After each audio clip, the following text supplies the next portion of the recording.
விநாயகர் சதுர்த்தியை ஒட்டி பொது இடங்களில் வழிபாடு செய்யப்பட்ட 3000 விநாயகர் சிலைகள் ஊர்வலமாக கொண்டு வரப்பட்டு ராட்சச கிரேன் மூலம் கடலில் கரைக்கப்பட்டன.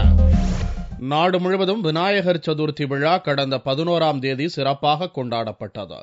சென்னை மற்றும் புறநகர் பகுதிகளில் பல்வேறு அமைப்புகளின் சார்பில் விநாயகர் சிலைகள் பூஜைக்கு வைக்கப்பட்டன. கடந்த 9 நாட்களாக பூஜை செய்யப்பட்டு வந்த விநாயகர் சிலைகளை கடலில் கரைப்பதற்காக வாகனங்களின் மூலம் ஊர்வலமாக கொண்டு வரப்பட்டு கடலில் கரைக்கப்பட்டது.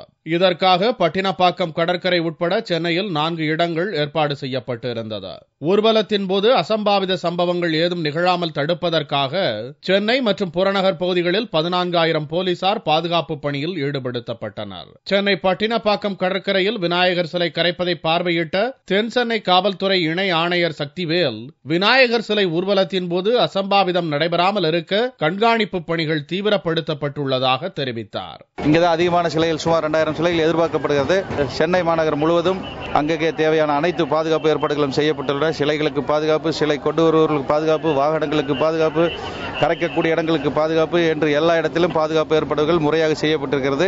பட்டினப்பாக்கம் பகுதிக்கு கொண்டு வரப்படும் பெரிய அளவிலான விநாயகர் சிலைகள் 2 ராட்சச கிரேன்கள் மூலம் கடலுக்குள் எடுத்து சென்று கரைக்கப்பட்டது.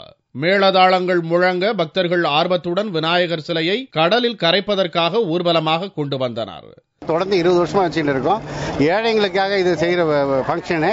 அதாவது ஒண்ணுமே முடியாதவங்க, பூஜை பண்ண முடியாதவங்க வந்து பூஜை பண்ணிட்டு சாமி கும்பிட்டு பிரசாதம் சாப்பிட்டு போலாம். 9 நாள் காலையில சாயந்தரம். விநாயகர் சிலைகள் கடலில் கரைக்கப்படுவதை கண்காணிப்பதற்காக காந்தி சிலை அருகில் கேமரா பொருத்தப்பட்ட ராட்சத பலூன் பறக்க விடப்பட்டுள்ளது.